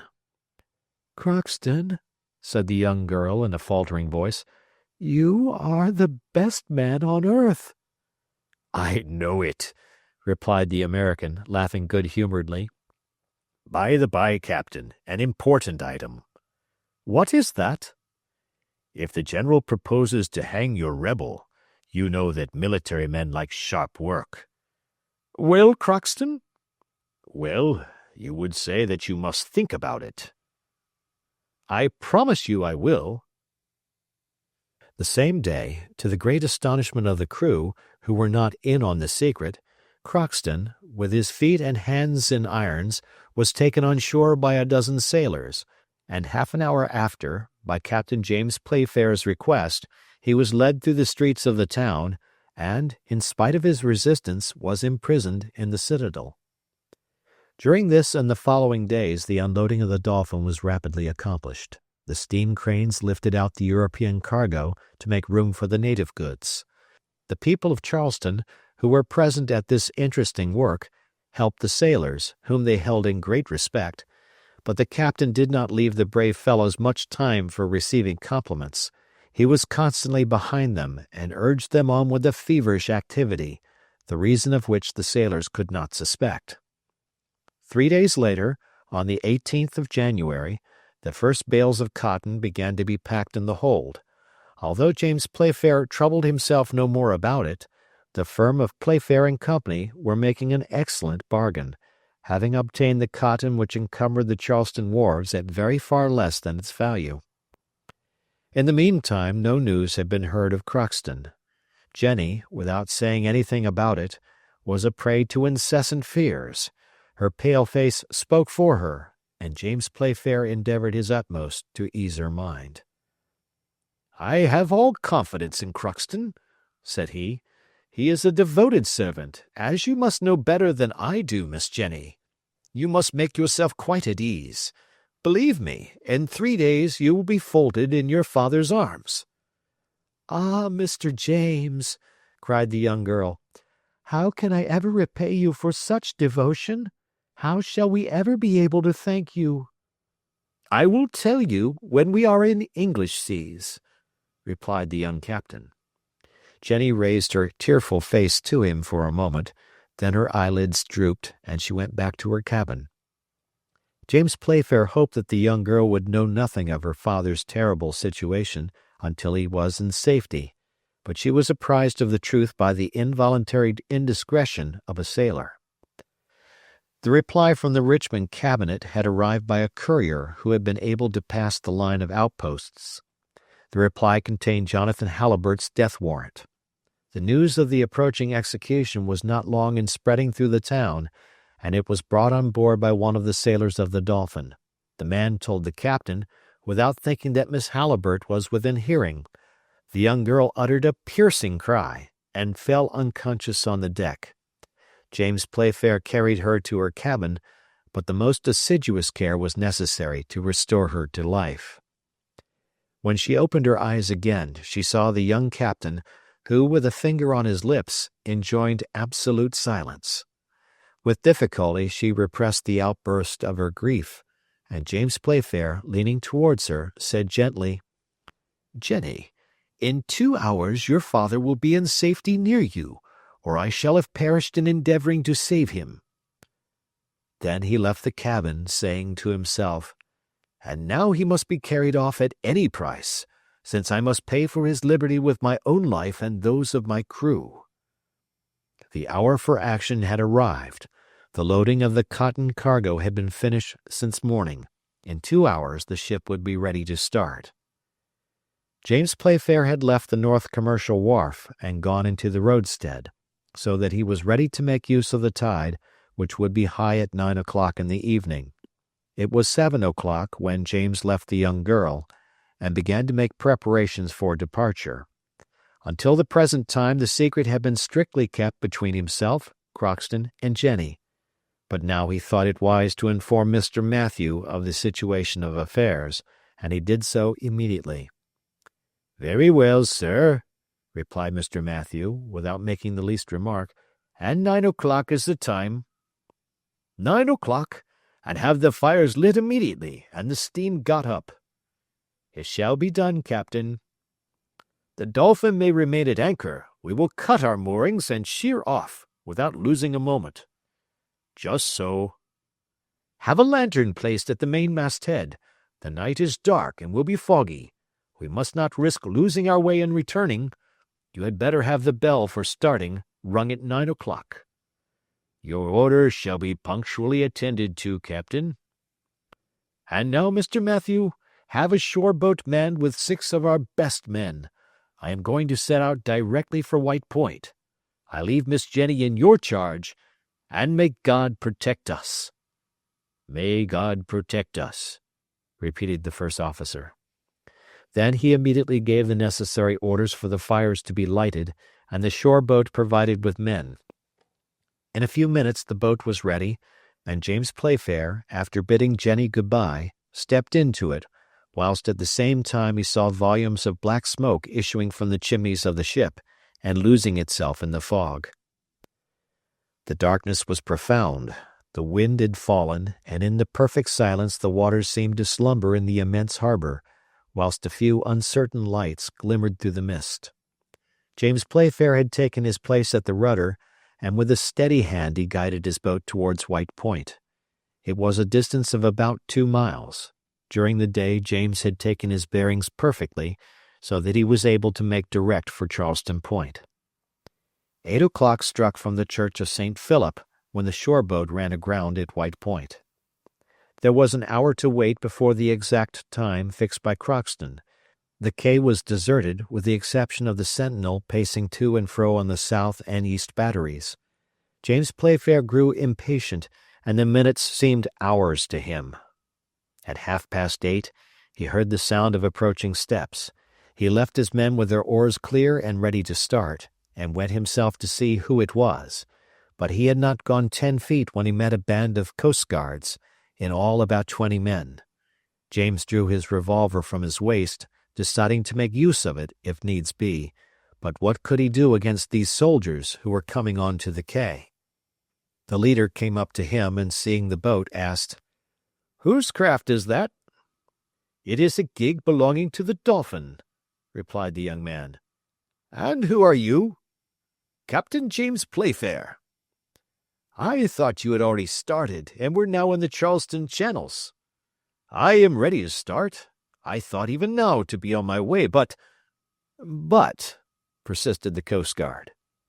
A bright idea shot through James's mind, and he answered, One of my sailors is locked up in the citadel, and to tell the truth, I had almost forgotten him. Fortunately, I thought of him in time, and I have sent my men to bring him. Ah, that troublesome fellow. You wish to take him back to England? Yes. He might as well be hung here as there, said the Coast Guard, laughing at his joke. So I think, said James Playfair, but it is better to have the thing done in the regular way. Not much chance of that, Captain, when you have to face the Morris Island batteries. Don't alarm yourself. I got in, and I'll get out again. Prosperous voyage to you. Thank you. With this the men went off, and the shore was left silent. At this moment 9 o'clock struck. It was the appointed moment. James felt his heart beat violently. A whistle was heard. He replied to it. Then he waited, listening, with his hand up to enjoin perfect silence on the sailors. A man appeared enveloped in a large cloak, and looking from one side to another. James ran up to him. "Mr. Halliburtt?" "I am he," replied the man with the cloak. "God be praised!" cried James Playfair. "Embark without losing a minute. Where is Crockston?" "Crockston?" exclaimed Mr. Halliburtt, amazed. "What do you mean?" "The man who has saved you and brought you here was your servant Crockston." "The man who came with me was the jailer from the citadel," replied Mr. Halliburtt. "The jailer?" cried James Playfair. Evidently he knew nothing about it, and 1,000 fears crowded in his mind. "Quite right, the jailer," cried a well-known voice. "The jailer is sleeping like a top in my cell." "Crockston! You! Can it be you?" exclaimed Mr. Halliburtt. "No time to talk now, master. We will explain everything to you afterwards. It is a question of life or death. Get in quick." The 3 men took their places in the boat. "Push off!" cried the captain. Immediately the 6 oars dipped into the water. The boat darted like a fish through the waters of Charleston harbor. Chapter 9. Between Two Fires.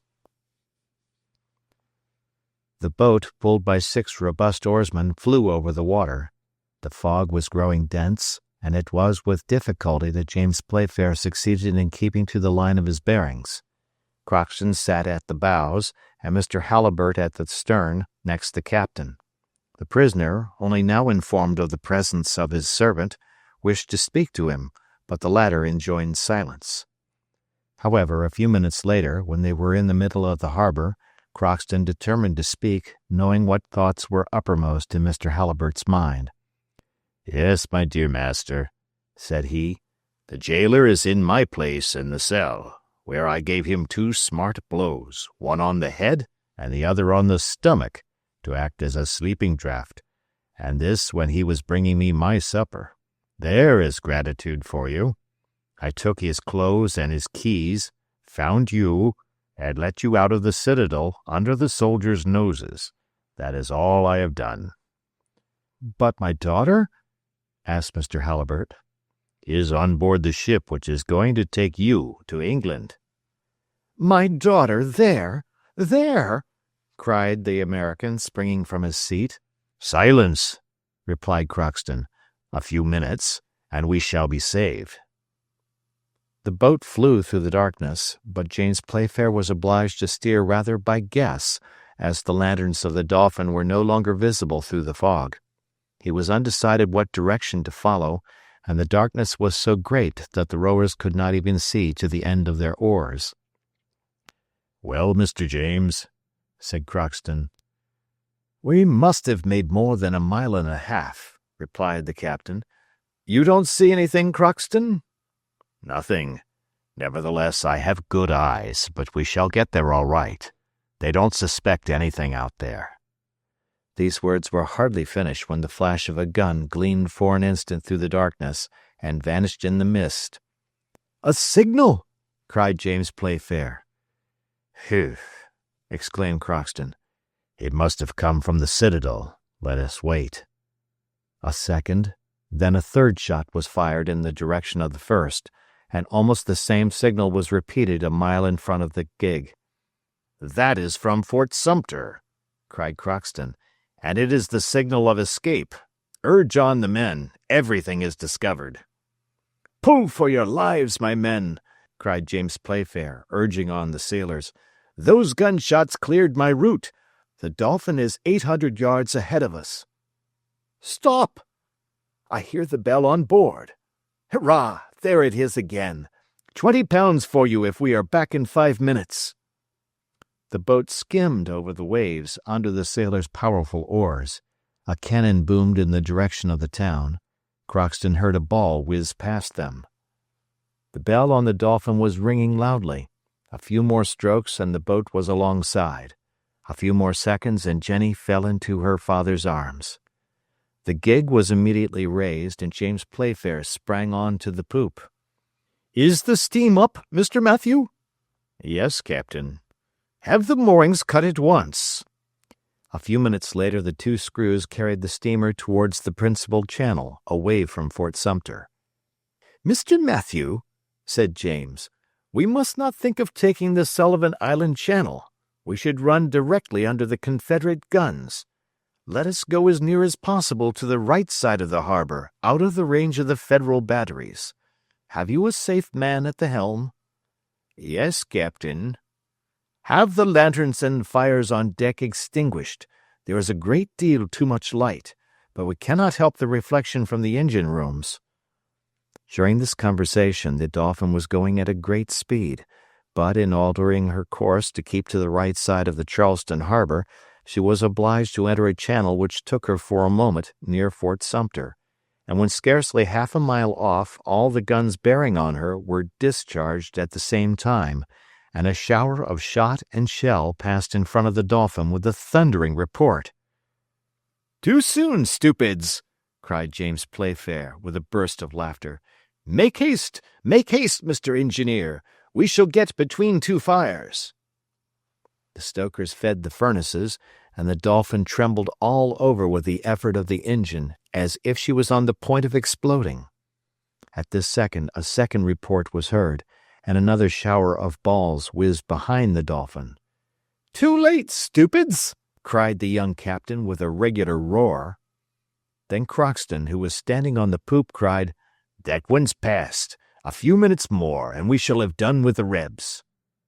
"Then do you think we have nothing more to fear from Fort Sumter?" asked James. "Nothing at all, but everything from Fort Moultrie, at the end of Sullivan Island, but they will only get a chance at us for half a minute, and then they must choose their time well, and shoot straight if they want to reach us. We are getting near." "Right. The position of Fort Moultrie will allow us to go straight for the principal channel. Fire away, then, fire away." At the same moment, and as if in obedience to James Playfair, the fort was illuminated by a triple line of lightning. A frightful crash was heard, then a crackling sound on board the steamer. "Touch this time!" exclaimed Crockston. "Mr. Matthew!" cried the captain to his second, who was stationed at the bows. "What has been damaged?" "The bowsprit broken." "Any wounded?" "No, Captain." "Well, then, the mast may go to Jericho, straight into the pass, straight, and steer towards the island." "We have passed the Rebs," cried Crockston, "and if we must have balls in our hull, I would much rather have the Northerners. They are more easily digested." In fact, the Dolphin could not yet consider herself out of danger, for, if Morris Island was not fortified with the formidable pieces of artillery which were placed there a few months later, nevertheless its guns and mortars could easily have sunk a ship like the Dolphin. The alarm had been given to the Federals on the island and to the blockading squadron by the firing from Forts Sumter and Moultrie.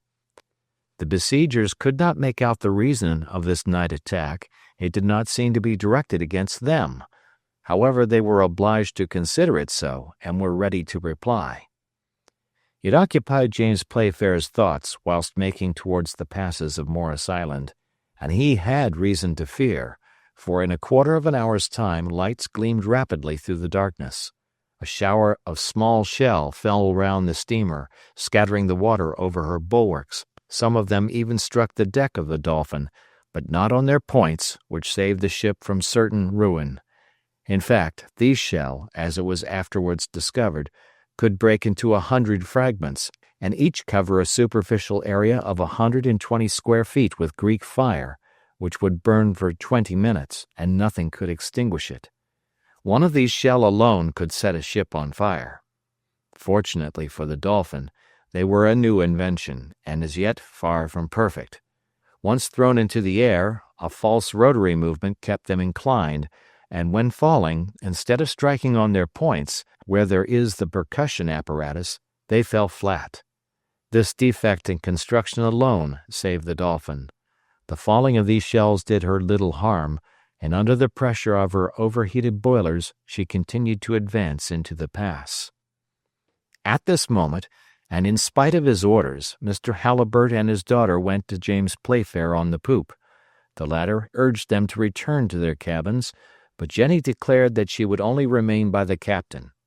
As for Mr. Halliburtt, who had just learnt all the noble conduct of his deliverer, he pressed his hand without being able to utter a word. The Dolphin was speeding rapidly towards the open sea. There were only 3 miles more before she would be in the waters of the Atlantic. If the pass was free at its entrance, she was saved. James Playfair was wonderfully well acquainted with all the secrets of Charleston Bay, and he guided his ship through the darkness with an unerring hand. He was beginning to think his daring enterprise successful, when a sailor on the forecastle cried, "A ship!" "A ship?" cried James. "Yes, on the larboard side." The fog had cleared off, and a large frigate was seen making towards the pass, in order to obstruct the passage of the Dolphin. It was necessary, cost what it might, to distance her, and urge the steam engine to an increase of speed, or all was lost. "Port the helm at once!" cried the captain. Then he sprang on to the bridge above the engine. By his orders one of the screws was stopped, and under the action of the other the Dolphin, veering with an extraordinary rapidity, avoided running foul of the frigate, and advanced like her to the entrance of the pass. It was now a question of speed. James Playfair understood that in this lay his own safety, Miss Jenny's, her father's, and that of all his crew. The frigate was considerably in advance of the Dolphin. It was evident from the volumes of black smoke issuing from her chimneys that she was getting up her steam. James Playfair was not the man to be left in the background. "How are the engines?" cried he to the engineer. "At the maximum speed," replied the latter. "The steam is escaping by all the valves." "Fasten them down," ordered the captain. And his orders were executed at the risk of blowing up the ship. The Dolphin again increased her speed. The pistons worked with frightful rapidity. The metal plates on which the engine was placed trembled under the terrific force of their blows. It was a sight to make the boldest shudder. "More pressure!" cried James Playfair. "Put on more pressure!" "Impossible!" replied the engineer. "The valves are tightly closed. Our furnaces are full up to the mouths." "What difference? Fill them with cotton soaked in spirits. We must pass that frigate at any price." At these words the most daring of the sailors looked at each other, but did not hesitate. Some bales of cotton were thrown into the engine room, a barrel of spirits broached over them, and this expensive fuel placed, not without danger, in the red-hot furnaces. The stokers could no longer hear each other speak for the roaring of the flames. Soon the metal plates of the furnaces became red-hot. The pistons worked like the pistons of a locomotive. The steam gauge showed a frightful tension. The steamer flew over the water, her boards creaked, and her chimneys threw out volumes of smoke mingled with flames. She was going at a headlong speed, but nevertheless she was gaining on the frigate, passed her, distanced her, and in 10 minutes was out of the channel. "Saved!" cried the captain. "Saved!" echoed the crew, clapping their hands. Already the Charleston beacon was disappearing in the southwest. The sound of firing from the batteries grew fainter, and it might with reason be thought that the danger was all past, when a shell from a gunboat cruising at large was hurled whizzing through the air. It was easy to trace its course, thanks to the line of fire which followed it. There was a moment of anxiety impossible to describe. Every one was silent, and each watched fearfully the arch described by the projectile. Nothing could be done to escape it, and in a few seconds it fell with a frightful noise on the foredeck of the Dolphin. The terrified sailors crowded to the stern, and no one dared move a step whilst the shell was burning with a brisk crackle. But one brave man alone among them ran up to the formidable weapon of destruction. It was Crockston. He took the shell in his strong arms, whilst showers of sparks were falling from it. Then, with a superhuman effort, he threw it overboard. Hardly had the shell reached the surface of the water when it burst with a frightful report. "Hurrah! Hurrah!" cried the whole crew of the Dolphin unanimously, whilst Crockston rubbed his hands. Some time later the steamer sped rapidly through the waters of the Atlantic. The American coast disappeared in the darkness, and the distant lights which shot across the horizon indicated that the attack was general between the batteries of Morris Island and the forts of Charleston Harbor. Chapter 10. St. Mungo. The next day at sunrise the American coast had disappeared. Not a ship was visible on the horizon, and the Dolphin, moderating the frightful rapidity of her speed, made quietly towards the Bermudas. It is useless to recount the passage across the Atlantic, which was marked by no accidents, and 10 days after the departure from Queenstown, the French coast was hailed. What passed between the captain and the young girl may be imagined, even by the least observant individuals. How could Mr. Halliburtt acknowledge the devotion and courage of his deliverer, if it was not by making him the happiest of men? James Playfair did not wait for English seas to declare to the father and daughter the sentiments which overflowed his heart, and, if Crockston is to be believed, Miss Jenny received his confession with a happiness she did not try to conceal. Thus it happened that on the 14th of February a numerous crowd was collected in the dim aisles of St. Mungo, the old cathedral of Glasgow. There were seamen, merchants, manufacturers, magistrates, and some of every denomination gathered here. There was Miss Jenny in bridal array, and beside her the worthy Crockston, resplendent in apple-green clothes, with gold buttons, whilst Uncle Vincent stood proudly by his nephew. In short, they were celebrating the marriage of James Playfair, of the firm of Vincent Playfair and Company, of Glasgow, with Miss Jenny Halliburtt, of Boston. The ceremony was accomplished amidst great pomp. Everyone knew the history of the Dolphin, and everyone thought the young captain well recompensed for his devotion. He alone said that his reward was greater than he deserved. In the evening there was a grand ball and banquet at Uncle Vincent's house, with a large distribution of shillings to the crowd collected in Gordon Street. Crockston did ample justice to this memorable feast, while keeping himself perfectly within bounds. Everyone was happy at this wedding, some at their own happiness, and others at the happiness around them, which is not always the case at ceremonies of this kind. Late in the evening, when the guests had retired, James Playfair took his uncle's hand. "Well, Uncle Vincent," said he to him. "Well, nephew James." "Are you pleased with the charming cargo I brought you on board the Dolphin?" continued Captain Playfair, showing him his brave young wife. "I am quite satisfied," replied the worthy merchant. "I have sold my cotton at 375% profit." End of the book. Thank you for listening.